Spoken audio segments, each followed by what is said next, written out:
Olá, meus irmãos e irmãs, a paz do Senhor Jesus. Deus abençoe o povo de Deus, o povo abençoado da quarta região eclesiástica. Nosso primeiro quarta com bispo do ano de 2024.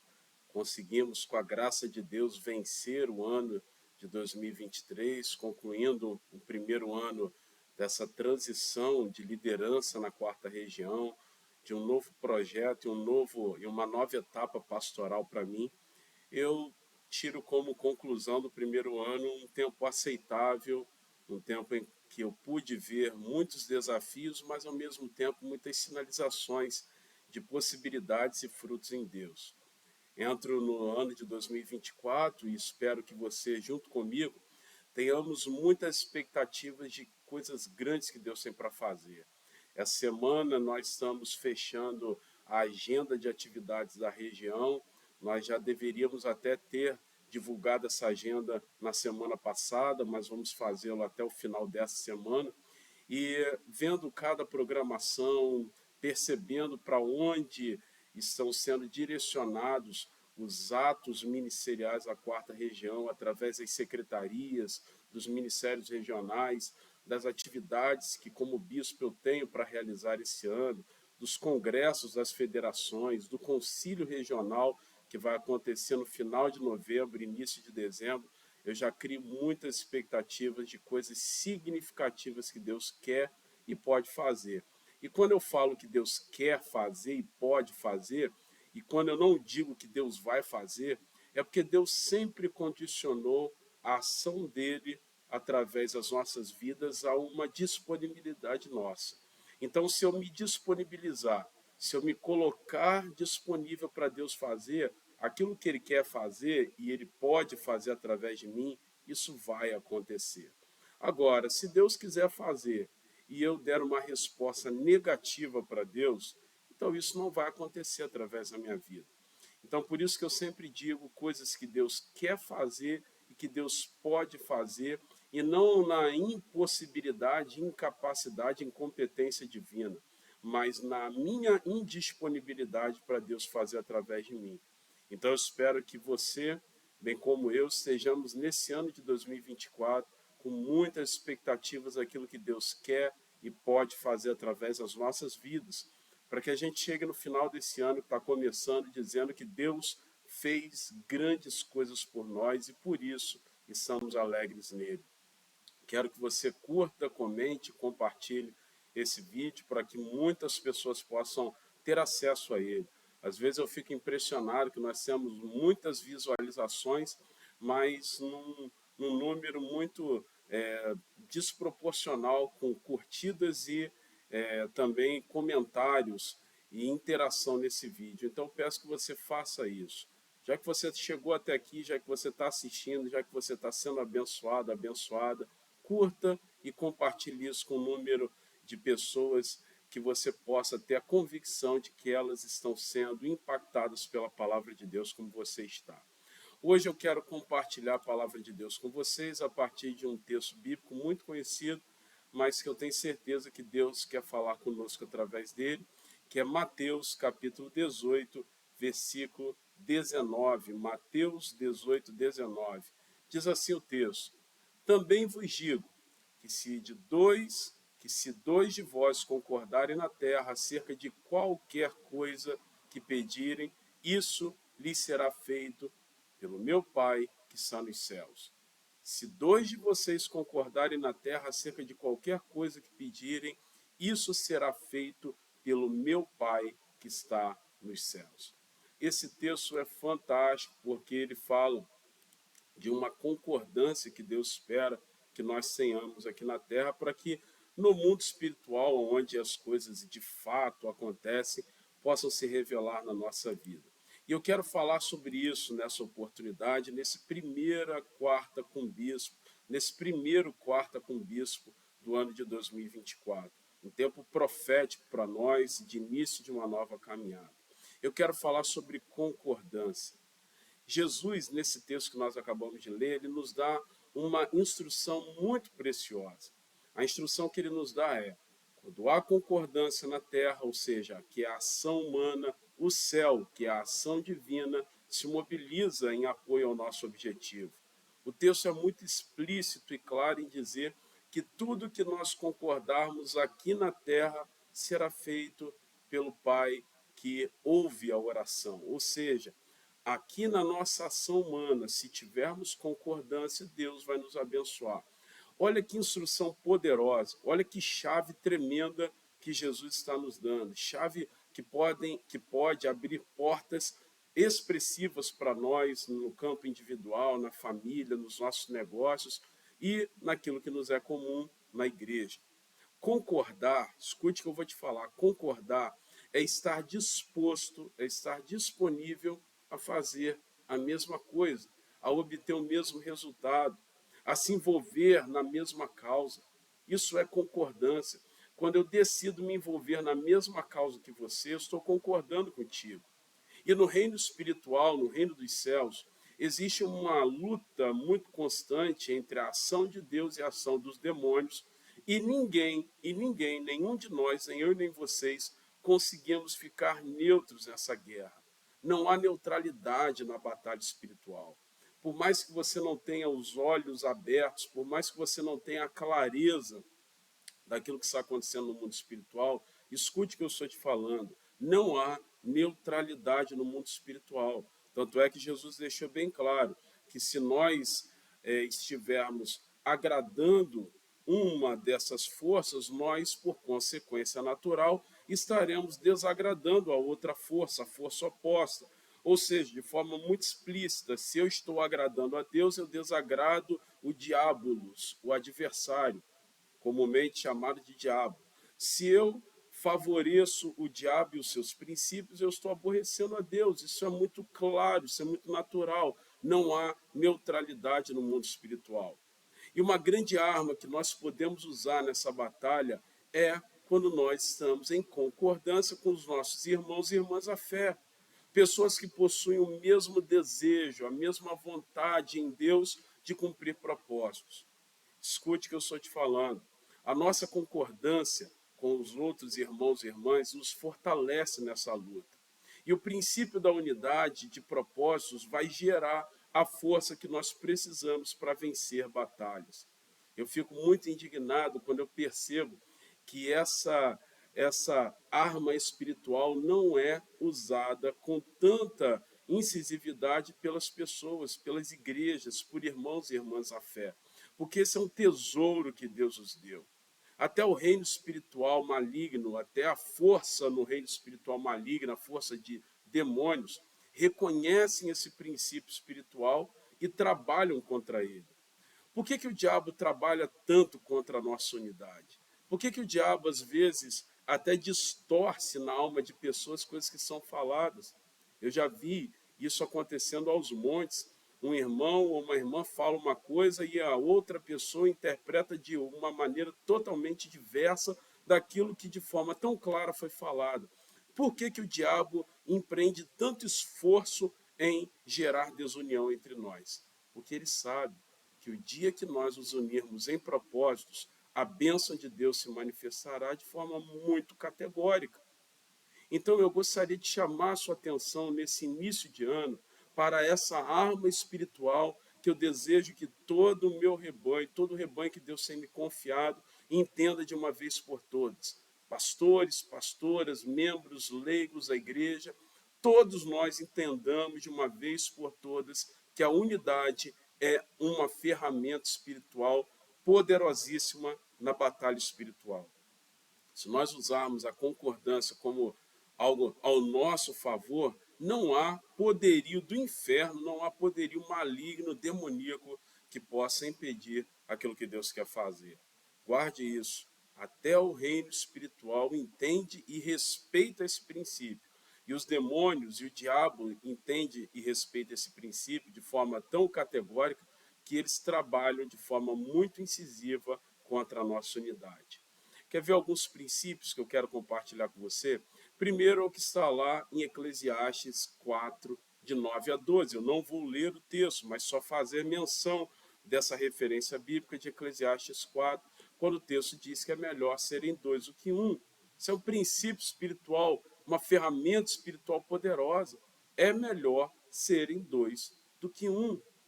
Todo mundo que está agora me assistindo, me ouvindo, me vendo, todo mundo aqui já sentiu o valor de ter sido em algum momento ajudado por alguém em alguma tarefa. Você estava lá sozinho fazendo alguma coisa e de repente veio alguém e te ajudou nessa tarefa. Então todos nós já sentimos o valor de sermos ajudados por alguém. E Deus deseja que nós façamos coisas do seu reino junto com alguém. Por quê? Porque é melhor serem dois do que um. Eu cumpro, nesse momento, na quarta região, um papel importantíssimo, imprescindível dentro da nossa estrutura, que é a posição de liderança pastoral da igreja. Não existe igreja sem liderança pastoral. Se alguém sugerir alguma coisa diferente, se alguém induzir você a entender alguma coisa diferente disso, saiba que isso é do diabo, isso não é de Deus, não é de Deus, porque não existe liderança, não existe manifestação da igreja, da eclésia do Cristo sem a liderança pastoral. Então, por exemplo, eu ocupo uma função importantíssima dentro da estrutura de uma igreja que é da liderança pastoral. Mas eu não posso fazer nada sozinho. Eu não tenho competência de fazer nada sozinho. Não obstante eu estar ocupando, nesse momento, uma função imprescindível dentro da caminhada da igreja, que é a função pastoral, de liderança pastoral, eu não tenho capacidade nem competência de fazer qualquer coisa sozinho. Eu preciso de você. E o inverso também é também verdadeiro. Assim como você está numa posição dentro da igreja que é importantíssima, você não vai fazer nada sozinho. Então, todos nós compreendemos papéis, cumprimos papéis importantes dentro dessa engrenagem religiosa. Então, é uma tolice de quem acha que pode caminhar sozinho. Eu não preciso de pastor. Eu já ouvi essa frase, eu já ouvi essa lamentável frase, eu já ouvi pessoas falando isso. Eu não preciso de pastor para nada. Como assim você não precisa de pastor para nada? Quando Deus estabeleceu a manifestação, a estrutura religiosa a partir do seu povo, referência do povo de Israel, colocando ali uma função de liderança dentro da ação da religião. Deus estabeleceu os levitas. Levitas não são exclusivamente cantores ou pessoas que trabalham na área musical da igreja. Levitas eram as pessoas da tribo de Levi que Deus separou para liderarem, para oficiarem, para cumprirem o ofício religioso dentro do templo. Tanto é que Deus falou para Josué: separe de vida a terra que eu prometi dar a vocês em 11. Por que 11 e não 12, já que eram 12 as tribos de Israel? Porque a tribo de Levi não recebeu da parte de Deus, um pedacinho da terra que Deus havia prometido dar ao povo de Israel, porque a tribo de Levi trabalharia exclusivamente dentro do templo. E as outras 11 tribos iriam ofertar, iriam subsidiar a tribo que não receberia o benefício de ter uma terra, mas teria igualmente o privilégio de trabalhar exclusivamente dentro do templo. Então vejamos que Deus sempre estabeleceu um grupo de pessoas para liderarem dentro da estrutura religiosa. Não são melhores do que ninguém, não são mais especiais para Deus do que ninguém, mas cumprem uma função imprescindível dentro da estrutura. Então, como assim você vai dizer que não precisa de pastor para nada? Você não precisa de pastor, de pastora, diretamente para ser salvo por Jesus, porque a salvação é uma ação exclusiva da manifestação da graça de Deus através de Jesus em nós. Mas nós que aceitamos a Jesus e não morremos imediatamente aceitarmos a Jesus, que continuamos nessa terra vivendo da estrutura religiosa, então nós precisamos sim de todo o aparato que Deus estabeleceu dentro da estrutura religiosa. E um dos elementos dentro desse aparato que Deus estabeleceu é a figura pastoral. Então eu gostaria que nós retirássemos do nosso coração, da nossa fala, da nossa narrativa, e especialmente da nossa alma, essa ideia de que nós não precisamos uns dos outros para crescer. É claro que precisamos, é melhor serem dois do que um. Como pastor, eu preciso do meu rebanho, eu preciso da minha ovelha, para que a minha ação pastoral tenha relevância. Eu preciso de vocês para crescer. Eu preciso de você que está agora me assistindo para me ajudar a desenvolver o trabalho que Deus separou para mim e para você aqui nessa terra. Precisamos uns dos outros. Você que não recebeu o chamado pastoral, saiba, você que é membro leigo de uma das nossas igrejas, saiba que você precisa do corpo clérigo, dos pastores e pastoras, para desenvolver o ministério que Deus te deu. Isso é óbvio. Só tolos entendem que não precisam uns dos outros. Então nós precisamos uns dos outros, e quando nós entendermos essa preciosidade espiritual, que é a arma espiritual da concordância, entender que é melhor serem dois do que um, então nós vamos começar a vencer. Existem igrejas, e dentre elas, igrejas metodistas, e dentre as igrejas metodistas, igrejas da quarta região, do Ceará, do Espírito Santo e de Minas Gerais, que lamentavelmente ainda não entenderam essa preciosidade da unidade e da concordância. Nós podemos contar com uma parceria, de uma parcela significativa de irmãos e irmãs que se reúnem conosco para servir, para adorar a Deus juntos. A gente pode contar com essas pessoas. Esses irmãos e irmãs são aqueles que nós chamamos de igreja, que é a nossa família da fé. Então, em primeiro lugar, dentro desse princípio de concordância, é melhor serem dois do que um. Eu não quero mais ouvir aqui na nossa igreja, no nosso ambiente de igreja, que pessoas estão dizendo que não precisam umas das outras. Pastores dizendo que não precisam da membresia para nada. A membresia da igreja dizendo que não precisam de pastores para nada. Que história maluca é essa de rasgarmos o texto bíblico? Isso não existe. E não deve ser mais uma narrativa que nós vamos utilizar na nossa caminhada. Uma segunda coisa importantíssima dentro desse princípio de concordância, e que está lá em Hebreus capítulo 10, versículo 25. Hebreus 10, 25, eu não vou ler o texto, mas eu faço menção dele. É um versículo muito conhecido, que eu gosto muito, que diz que não devemos deixar a nossa congregação, como é de costume de alguns, pelo contrário, nós devemos estar frequentando as nossas reuniões, quanto mais que já vai se aproximando o dia do Senhor. Ou seja, o dia do Senhor, que representa a volta do Cristo, o cumprimento, a concretização dos projetos de Deus, eles demandam de nós a necessidade de estarmos juntos, frequentarmos a igreja do Senhor.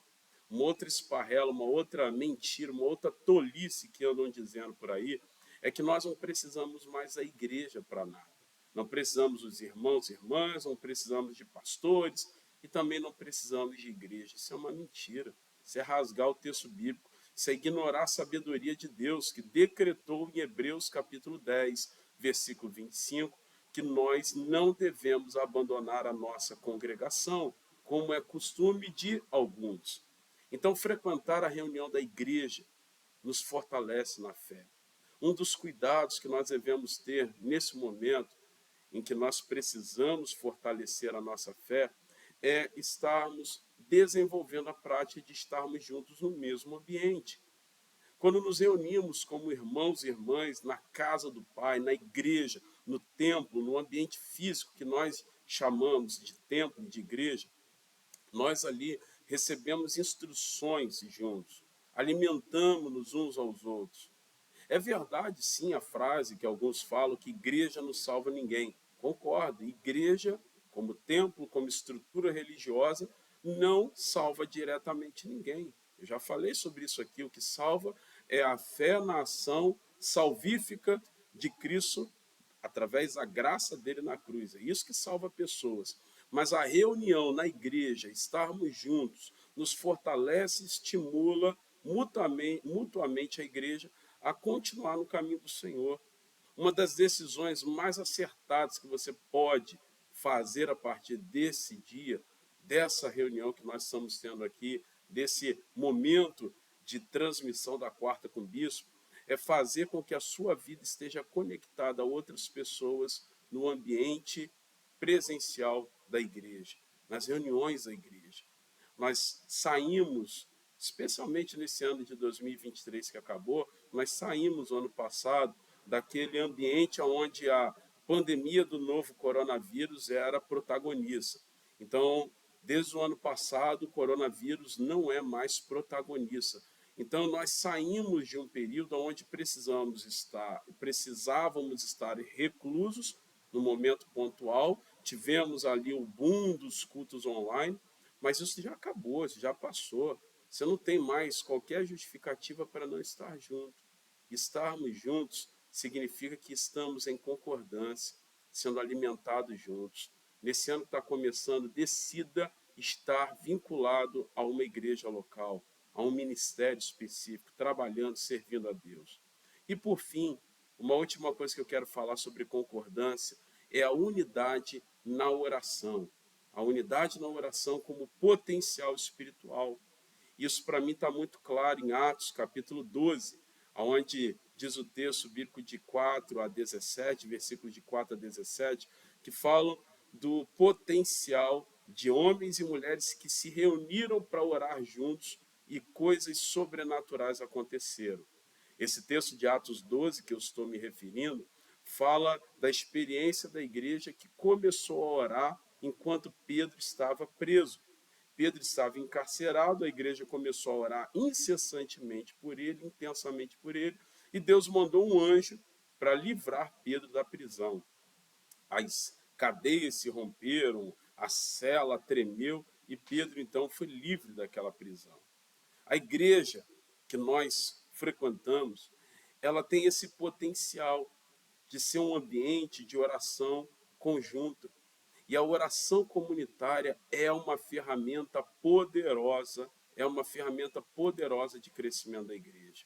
Sabe por que eu digo isso? Que uma igreja que ora junto não dá oportunidade a qualquer brechas de pecado e de divisão entre si.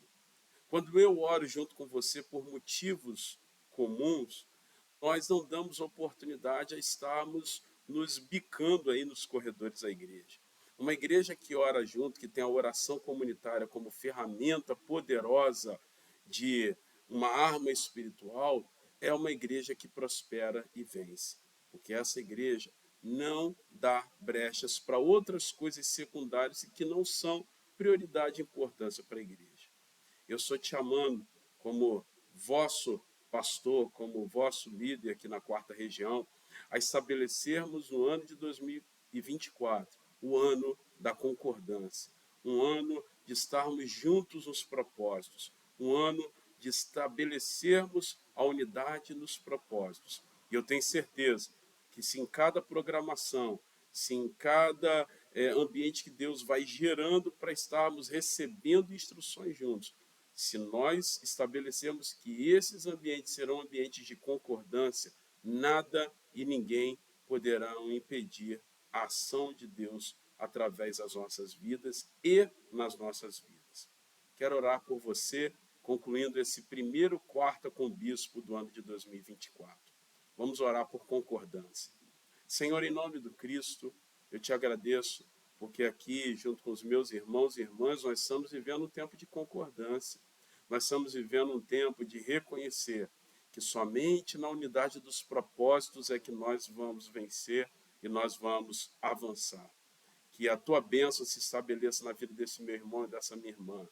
Que na concordância da oração, que na concordância estarmos juntos na igreja, que na concordância entendermos que é melhor serem dois do que um, o Senhor possa cumprir a tua boa, perfeita e agradável vontade na nossa vida e através da nossa vida.